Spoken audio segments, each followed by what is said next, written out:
सबसे पहले मैं बाबा साहब डॉक्टर भीमराव अम्बेडकर के चरणों में सत नमन करता हूँ। आज हम उस महान शख्सियत का 133वां बर्थडे सेलिब्रेट कर रहे हैं जो पूरी दुनिया में समानता और मानवता के लिए मनाया जा रहा है। बाबा साहब का बर्थडे आज हमारे देश में नहीं, विश्व की अधिकांश देशों में उनका बर्थडे मनाया जा रहा है। नानक दास जी महाराज, आप बड़े परम स्नेही, उदार, ऊर्जावान। मैं आपका बहुत बहुत हार्दिक स्वागत और अभिनंदन करता हूं। मैं साथियों आपको बताऊं कि नानक दास महाराज जी से मेरा बहुत अधिक परिचय नहीं था। मैं पिछले 3-4 महीनों पहले ही मेरी नानक दास जी से मुलाकात हुई और मैं इनके व्यवहार से इतना प्रभावित हुआ कि इनके एक कॉल पर मैं दिल्ली चला आया और इनकी दूसरी कॉल पर मैं आज इस गांव में चला आया। आप यकीन कीजिए कि इतनी लंबी ट्रेन यात्रा मैंने पिछले 20-25 सालों में कभी नहीं की।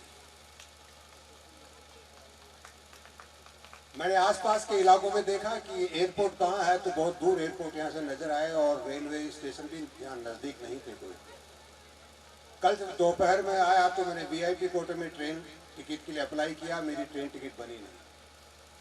मैंने तत्काल विचार किया कि नानक साहब जी के विचार, उनके क्या सोच होगी।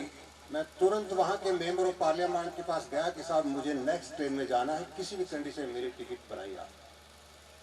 मैं मेंबर ऑफ पार्लियामेंट के पास जाकर बैठ गया। दूसरी आने वाली टिकट में पहली टिकट उन्होंने मेरी बुक करवाई। यहाँ पर आपको अगर जाना है तो साहब आपका बहुत नेक काम, आप जाइए वहाँ। नानक साहब के लिए इस मेरे पूर्व वक्ताओं ने बहुत कुछ कहा। आज आप देख सकते हैं कि एक बंजर जमीन है, एक कल्पना के लिए हम लोग यहाँ एकत्रित हुए हैं। भविष्य में यहाँ कितने शानदार इमारत होगी, कितना शानदार पुस्तकालय होगा। बाबा साहब के पास क्या था? बाबा साहब के पास एक विजन था। बाबा साहब एक कल्पना को लेकर जीते थे। बाबा साहब ने कभी अपना जीवन नहीं जिया।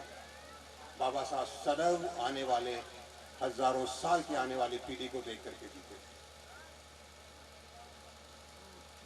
बाबा साहब ने जो हमारे लिए जो किया, जैसे मेरे पूर्व वक्ता पंकज साहिल ने बताया कि बाबा साहब अगर ना होते तो हम मर गए होते। साथियों, अगर हमें हमारे पहले जीवन की कल्पना करनी है तो आजाद हिंदुस्तान और गुलाम हिंदुस्तान की जरा कल्पना कर लीजिए।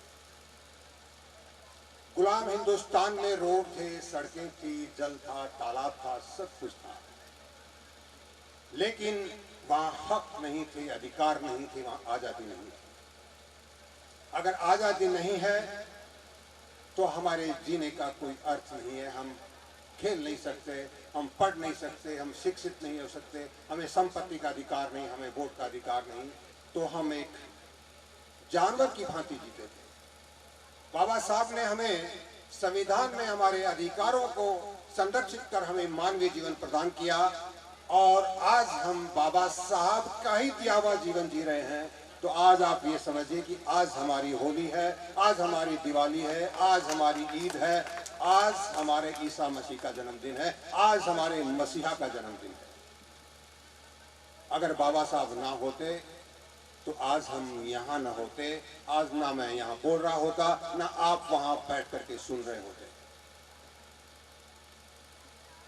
हमारे लिए आज सबसे महत्वपूर्ण ये है कि बाबा साहब ने जो विरासत हमको दी है उसे हमें आगे कैसे बढ़ाना है। देश 1947 में आजाद हुआ, 1950 में संविधान बना, एक लंबी लड़ाई लड़ी गई। हमने सोचा कि बहुत संघर्ष और मेहनत करने के बाद मैं यहाँ इस पद पर आकर के पहुंचा हूँ। ये मेरी गलतफहमी है। न जाने कितने परिवारों के सपने चूर हो गए होते, न जाने कितने पेरेंट्स के सपने चूर हो गए होते अगर संविधान न होता। इसलिए मेरे संघर्ष की जय नहीं, मेरे परिवार की जय नहीं, अगर जय है तो बाबा साहब की जय है, अगर जय है तो संविधान की जय है। बाबा साहब ने जो हमें विरासत दी, जो धरोहर दी है, हमें उसे बचाने की जरूरत है। आपने बहुत कुछ टीवी में पढ़ा होगा, टीवी में देखा होगा, पढ़ा होगा कि इस्लाम खतरे में है, हिंदू खतरे में है, गीता खतरे में है, कुरान खतरे में है। आपको सिर्फ एक किताब बचानी है, संविधान बचानी है, फिर आपकी गीता भी सुरक्षित होगी, आपकी कुरान भी सुरक्षित होगी, आप सब सुरक्षित होंगे। हमें सिर्फ एक किताब को बचाना है। महंत नानकदास जी महाराज जी बाबा साहब के विचार और विरासत को आगे बढ़ा रहे हैं। इनकी इसी ही नेचर ने मुझे आकर्षित किया है। बाबा साहब पे बैक टू सोसाइटी को बहुत तवज्जो देते थे। बाबा साहब अपनी पूरी आमदनी का 75% हिस्सा समाज के लिए व्यतीत करते थे, अपने से 25% हिस्सा व्यतीत करते थे। महंत नानकदास जी महाराज तो 25% भी नहीं रख रहे, ये पूरा ही आपको दे रहे हैं। मान्यवर काशीराम जी ने हमें कहा था कि हमें 3 टाइम, ट्रेजरी और टैलेंट, हम इन तीनों का पालन करना चाहिए। इन तीनों का पालन करते हुए हमें बाबा साहब की विरासत को, पे बैक टू सोसाइटी को आगे बढ़ाना है।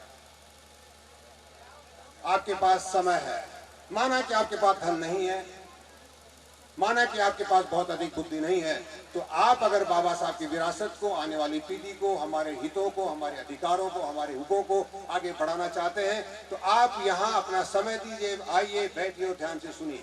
यही बहुत पर्याप्त है अपने लिए, समाज के लिए और संविधान को आगे बढ़ाने के लिए, समाज को आगे बढ़ाने के लिए। अगर आपके पास समय नहीं है, अगर आपके पास ट्रेजरी है, तो आपके पास कोई आता है, ये मेरे पास पैसा है भाई लोग, आप इसको लेके जाइए और आप काम कीजिए। मेरे पास समय नहीं है और पैसा है, आप अपने हिसाब से काम कीजिए और बाबा साहब की विरासत को आगे बढ़ाइए। आपके पास टैलेंट है, आप आइडियाज दीजिए, समाज में विरासत को कैसे आगे बढ़ाना है। आपके पास आइडियाज हैं तो हमें नए से नए लॉजिक दीजिए कि इस काम को कैसे करना है, इस काम को कैसे करना है। हर काम को करने का आप समाज को एक नया तरीका दिखाइए। आपके पास टाइम, टैलेंट, ट्रेजरी, मान्यवर काशीराम ने बाबा साहब की विरासत को आगे अगर किसी ने बढ़ाया है तो मान्यवर काशीराम ने बढ़ाया है। अगर मान्यवर काशीराम नहीं होते तो बाबा साहब आज अंदर दबे रहे होते। मान्यवर काशीराम ने इन तीनों चीजों को आगे बढ़ाने के लिए, पे बैक टू सोसाइटी को, समाज की विरासत को आगे बढ़ाने के लिए पुरजोर तवज्जो दी। मैं साथियों विशेष तौर पर बाबा साहब के कोटेशन आपको याद दिलाना चाहूंगा। बाबा साहब ने संविधान में हमारे सभी हक और अधिकारों को सुरक्षित रखा। प्रारूप समिति के बाबा साहब अध्यक्ष थे। जब उन्होंने प्रारूप समिति के सामने संविधान की प्रति पेश की तो बाबा साहब ने 2 चिंताएं व्यक्त की थी। बाबा साहब 3 तरह के लोकतंत्र में विश्वास रखते थे, सामाजिक लोकतंत्र, आर्थिक लोकतंत्र और राजनीतिक लोकतंत्र। बाबा साहब बड़े विजनरी थे, बड़े टैलेंटेड थे। उन्हें भविष्य में क्या होने वाला है उनको उसी वक्त उनके विजन में था ये सारी चीजें। बाबा साहब ने प्रारूप समिति के चेयरमैन डॉक्टर राजेंद्र प्रसाद को ये कहा कि आज ये संविधान 25 नवंबर 1949 की बातें हैं कि आज ये संविधान हम आपको दे रहे हैं। राजनीतिक स्वतंत्रता हमको अंग्रेजों से मिल गई है, अगर हमको आर्थिक स्वतंत्रता नहीं मिली, अगर हमें सामाजिक स्वतंत्रता नहीं मिली तो ये राजनीतिक स्वतंत्रता खोखली हो जाएगी, इसका कोई अर्थ नहीं रह जाएगा। राजनीतिक स्वतंत्रता हमारी स्वतंत्रता की पहली कड़ी है। अगर हमारे लोगों से छुआछूत, भेदभाव और उनसे अलगाव की भावना रखी जाएगी तो ये राजनीतिक स्वतंत्रता किसी मायने की नहीं रहेगी। एक समय ऐसा आएगा कि देश के लोग विध्वंस करना शुरू कर देंगे, देश के लोग विरोध करना शुरू कर देंगे। राजनीतिक आजादी अगर आपको बरकरार रखनी है, आर्थिक और सामाजिक दोनों आजादियों को तुम्हें बरकरार रखना होगा। दूसरी चिंता बाबा साहब ने सबसे बड़ी ये की थी, देश में जो संविधान आज हम आपको सुपुर्द कर रहे हैं, अगर संविधान के रक्षक उनकी मानसिकता ठीक नहीं है, उनकी वफादारी ठीक नहीं है, अगर वो जिम्मेदार नहीं है तो ये संविधान निकम्मा साबित होगा। बाबा साहब ने संविधान के संरक्षक, संविधान के रखवालों पर उसी समय संदेह किया था। ये संविधान जो मेरे बुजुर्गों ने, मेरे पुरखों ने, मेरे आने वाली पीढ़ियों ने जो संघर्ष किया, जो संघर्ष करने वाले हैं, उनको संघर्ष करने में कहीं कोई संकट न आए, तो उन्होंने चिंता व्यक्त की थी। अगर इसके रखवालों की नीयत ठीक नहीं तो ये संविधान संविधान नहीं, संविधान एक कागज का पुलंदा साबित होगा। इसलिए साथियों, हमारे लिए अगर महत्वपूर्ण है तो हमारे लिए संविधान महत्वपूर्ण है। संविधान हमारी आत्मा है, संविधान हमारी नहीं देश की आत्मा है। अभी हम सभी लोगों को संविधान की प्रेम्बल की पर्चियां बांट रहे थे, प्रेम्बल की ये कॉपी बांट रहे थे। आप ये देखिए, ये संविधान की आत्मा है। इसमें 4 चीजें हैं: समता, स्वतंत्रता, समानता और समता। बाबा साहब जहां भी जाते थे वो किसी भी कंडीशन में इन चारों चीजों को सामने रखते थे। बाबा साहब न्याय, समता, स्वतंत्रता इनके प्रबल पक्षधर थे। इनके लिए उन्होंने कानून बनाए, आर्टिकल बनाए। आपको जानकर आश्चर्य होगा कि जब किसी भी आर्टिकल को अमली जामा पहनाया जाता था तो बाकायदा संविधान सभा के अंदर बहस होती थी और उसकी वोटिंग होती थी। एक आर्टिकल 14, आर्टिकल 15, आर्टिकल 16, आर्टिकल 17 ये हमारे लिए सबसे महत्वपूर्ण आर्टिकल हैं। समता का, समानता का, न्याय का, जहां हमें आरक्षण का अधिकार दिया गया 14, 15, 16, 17। जब भी किसी आर्टिकल के लिए डिस्कशन किया जाता था, अधिकांश लोग उसके विपक्ष में होते थे। बाबा साहब वो अकेले के खड़े होकर हमारे लिए उनके पक्ष के अंदर अपनी पैरवी करनी होती थी। जब सारे अधिकतम मेंबर्स उसके पक्ष में आते थे, जब जाकर के वो कानून बनता था, जब जाकर के वो अनुच्छेद की सूची में आता था। आप समझ सकते हैं बाबा साहब ने कितना मेहनत की होगी हमारे लिए, इन सभी को। अगर हमें खूबसूरती समझनी है संविधान की, तो संविधान के 4 शब्दों को हमको बनाए रखना है। संविधान के अंदर ये समता, समता, स्वतंत्रता, न्याय और समानता, ये सारे सब बाबा साहब की आत्मा है। ये बाबा साहब की नहीं, हमारी आत्मा है, हमारे देश की आत्मा है। इन सभी को बनाए रखने के लिए हमें पुरजोर मेहनत करनी पड़ेगी और हमें संविधान की रक्षा के लिए हर वक्त खड़ा रहना होगा। साथियों, आप सब लोगों ने मुझे ध्यान से सुना, आपने धैर्य से सुना। मैं आप सभी का बहुत बहुत आभार व्यक्त करता हूं और मैं अपनी वाणी को यहीं विराम देता हूं। बहुत बहुत धन्यवाद। आर्टिकल के लिए डिस्कशन किया जाता था, अधिकांश लोग उसके विपक्ष में होते थे। बाबा साहब वो अकेले के खड़े होकर हमारे लिए उनके पक्ष के अंदर अपनी पैरवी करनी होती थी। जब सारे अधिकतम मेंबर्स उसके पक्ष में आते थे, जब जाकर के वो कानून बनता था, जब जाकर के वो अनुच्छेद की सूची में आता था।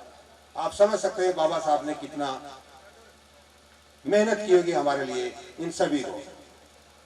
अगर हमें खूबसूरती समझनी है संविधान की, तो संविधान के 4 शब्दों को हमको बनाए रखना है। संविधान के अंदर ये समता, समता, स्वतंत्रता, न्याय और समानता, ये सारे सब बाबा साहब की आत्मा है। ये बाबा साहब की नहीं, हमारी आत्मा है, हमारे देश की आत्मा है। इन सभी को बनाए रखने के लिए हमें पुरजोर मेहनत करनी पड़ेगी और हमें संविधान की रक्षा के लिए हर वक्त खड़ा रहना होगा। साथियों, आप सब लोगों ने मुझे ध्यान से सुना, आपने धैर्य से सुना। मैं आप सभी का बहुत बहुत आभार व्यक्त करता हूं और मैं अपनी वाणी को यहीं विराम देता हूं। बहुत बहुत धन्यवाद।